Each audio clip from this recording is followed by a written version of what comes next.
Você sabe o que é o TEA? A sigla significa Transtorno do Espectro Autista, distúrbio caracterizado por um desenvolvimento atípico que resulta em déficit na comunicação e interação social. Os sinais podem ser percebidos nos primeiros meses de vida, mas ainda há muita desinformação.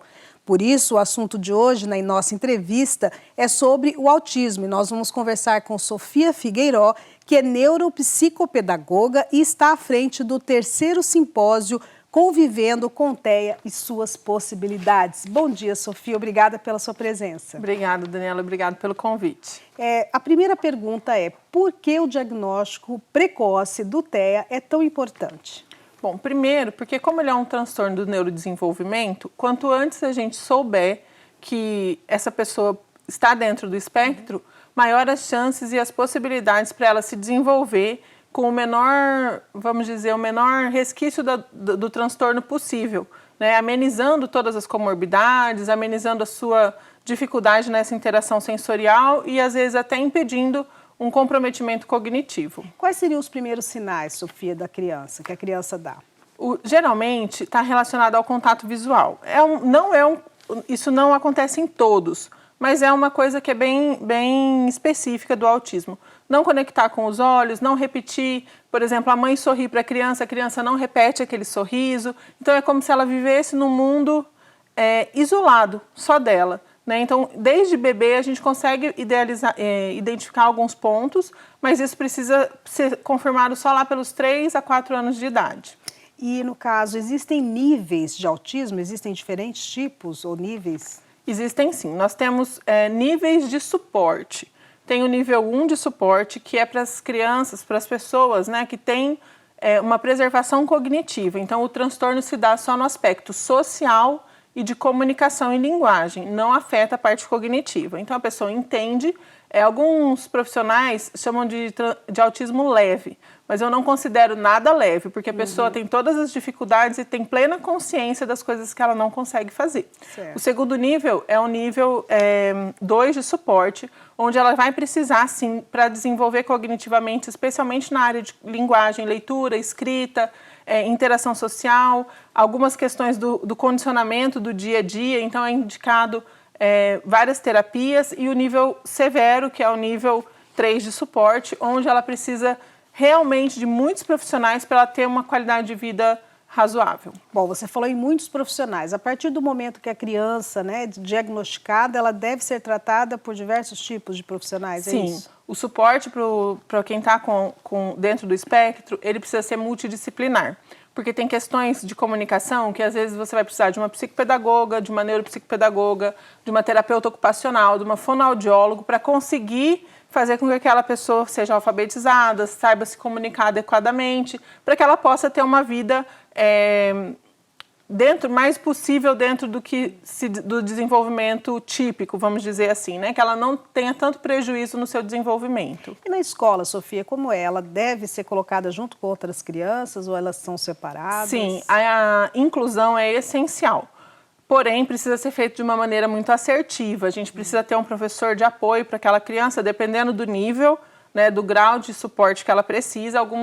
Algumas pessoas vão precisar, sim, de um professor de apoio com ela o tempo todo para que ela possa se desenvolver, outros não. Então, como ele é um transtorno do neurodesenvolvimento, eu sempre gosto de dizer que cada cérebro é um cérebro. Sim. Então, a gente tem que analisar a necessidade específica de cada pessoa, mas tendo a consciência de que é uma forma neurodivergente. Não funciona da mesma maneira que as pessoas típicas. Agora, Sofia, falando em tratamento, existem medicamentos para o autismo ou é só esse trabalho que você disse com os outros profissionais, profissionais de outras o tratamento para o autismo medicamentoso não existe. O que a gente trata são as comorbidades. Porque, por exemplo, uma pessoa com autismo, ela pode ter como comorbidade o transtorno de déficit de atenção e hiperatividade, que tem um medicamento específico, certo. Alguns medicamentos específicos.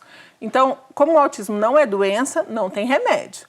Existem tratamentos que melhoram a qualidade de vida e alguns deles podem ser medicamentosos, depende das comorbidades. E dentre esses tratamentos existe o neurofeedback, eu queria que você falasse um pouquinho. Isso, o neurofeedback é um tratamento de neuromodulação que ele organiza as ondas cerebrais. Ele pode inibir, porque o autismo, o que ele é? Ele é um excesso de material genético neurológico. Então, aquele cérebro ele faz mais sinapses do que precisa e, por isso, tem essa hipersensibilidade sensorial, de fala, de audição. O neurofeedback faz o quê? Ele organiza essa função elétrica do cérebro e isso possibilita um melhor rendimento e um melhor recurso das todas as outras terapias que são associadas no tratamento. Então, ele vem para o neurofeedback, por exemplo, e depois vai para uma fono, o rendimento dele naquela sessão de fono vai ser muito maior.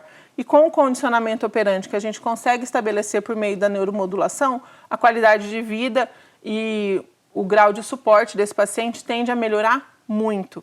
Como é uma ferramenta, vamos dizer, relativamente nova, ela pode ser aplicada, então, nos adultos com autismo? Sim. Então, ou só criança? Sim, qualquer idade. A partir de 8 anos de idade é o mais indicado, mas em casos severos a gente pode, a partir dos 2 anos de idade, já entrar com a neuromodulação. Bom, como eu disse no início, há muita desinformação ainda sobre, né, o transtorno, né, o distúrbio.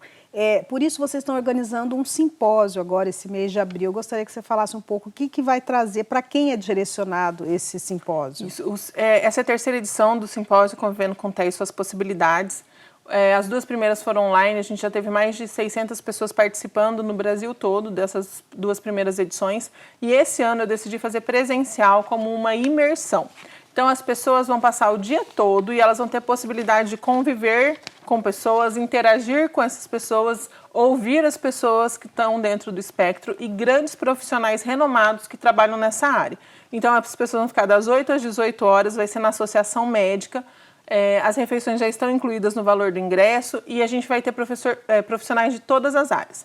O público-alvo são pessoas que se interessem por esse tema. Não é um simpósio científico com informações difíceis. Vai ser uma linguagem muito fácil e o objetivo é que a gente possa divulgar e trazer informação de quais as melhores formas de lidar com as pessoas com o transtorno do espectro autista nas empresas, na sociedade, nas escolas. Então é um público muito aberto. Tem algum endereço para a gente ter mais informações, um telefone? Isso, pode mandar mensagem no 99989-2705 ou acessar o site do Instituto INTAC ou o Instagram, @intac.br para fazer a sua inscrição. Ok, vai ser aqui na Associação Médica, né? Associação Médica. Aqui pertinho. Isso. Ok, Sofia, eu gostaria de agradecer sua presença aqui no Jornal da Educativa. Eu que agradeço o espaço, Dani, muito obrigada. Ok. Bom, e o Jornal da Educativa fica por aqui. Outras notícias você confere às 8 da noite no Jornal da Cultura. Obrigada pela sua audiência. Tchau, tchau.